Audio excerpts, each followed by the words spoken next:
Good morning, ladies. How exciting it is to be here in another week with you. Um, this, I don't know about you guys, but Ruth really has always spoken to my heart, and there's so many things about Ruth that I absolutely love.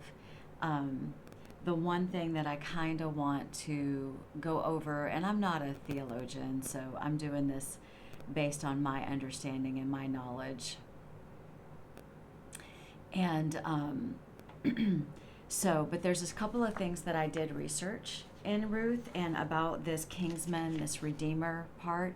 And in Bible times, the closest relative could basically take over or agree to take the property or purchase the property in the family. So it would be the very next relative, and that relative would take over all of the property, including the people like the parents and the widows and all of that sort of stuff. It was a way for women and widows to be taken care of.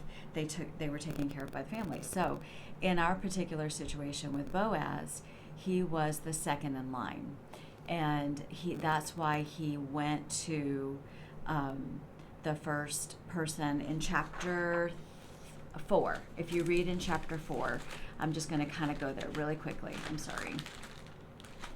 In chapter 4, Boaz agrees to marry Ruth, but he had to go to the family redeemer, which was the very next person in line of Naomi's family, to take over that property and to provide them with stability and security and all of those things. And he was the closest relative of Naomi's husband. And he said, I thought I should speak to you. He had to have witnesses to this agreement as well. And Boaz says in chapter 4, number 5, that Boaz told the relative, of course, your purchase of the land from Naomi also requires that you marry Ruth, the Moabite widow. That way she can have children who can carry on her husband's name and keep the land in the family. And that person, isn't this amazing how God works? That male relative said, I can't do that. It's going to endanger my own estate. You go ahead and redeem the property. I cannot do it. So then Boaz takes off and goes from there, and he is the one who ends up being the redeemer. And this is so similar to like how Christ is for us. I love the symbolism in this, in that Boaz became the redeemer of that family and Christ became the redeemer of everybody. It's just incredible how it worked.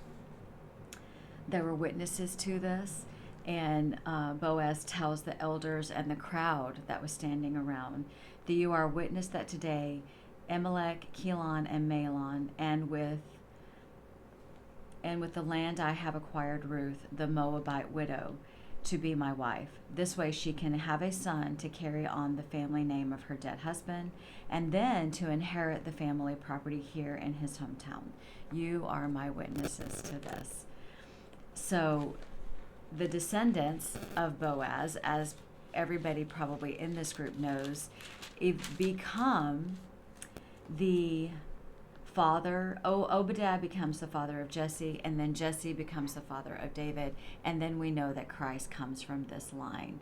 How beautiful it is that the Lord has set it up so that a Moabite woman could be in the lineage of Jesus Christ. I absolutely love that. Love that. So that is what I wanted to say about that.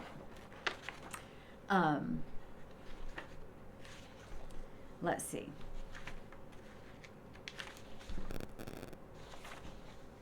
Ruth is the picture of the church. This is what I thought was interesting as well. She was a Gentile, she was a widow, she was an outsider, and she was unable to redeem herself. She was very welcomed, she was restored, she was brought into God's family, just like we Gentiles have been brought into God's family. And this is definitely the story of the church and the church in entirety. Boaz is a picture of Christ. He had the right to redeem, he had the ability to redeem, and he had the willingness. And you can see when you study the life of Jesus that he had all of those three things. He had the right to redeem, he had the ability to redeem, and he chose to redeem us. I love, love, love that. So in closing on that, when Ruth approached Boaz on the threshing floor, she thought she was seeking a redeemer. What she could not see was that God was already writing a story far bigger than she could even imagine. The threshing floor became a place of redemption. The widow became a bride. The outsider became a family. The Gentile became a part of the lineage of Christ. And the same God who was working in Ruth's life is working in our lives.